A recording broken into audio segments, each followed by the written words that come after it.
Pangalan ulit ng ex ng ating client ang cocoveran natin ngayon. And this time, dito naman siya nakalagay sa leeg. Starting doon sa likod ng left ear ng ating client. Medyo mahaba yung buhok niya kaya kinailangan nating bawasan. So nakita nyo ginupitan ko para hindi siya maging sagabal during our tattoo session.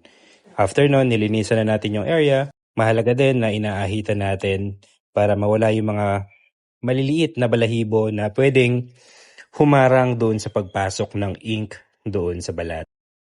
Napili pa lang ipalagay ng ating client is itong cross.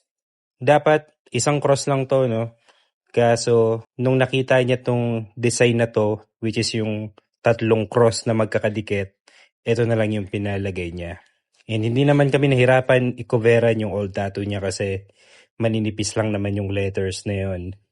And matagal na silang wala nung ex niya na yun at ngayon niya lang napakoveran sa atin and na-appreciate natin kasi tayo yung napili niyang maging artist para makoveran yung past niya. For me, isa sa mga pinaka-challenging na part lagyan ng tattoo, itong leeg.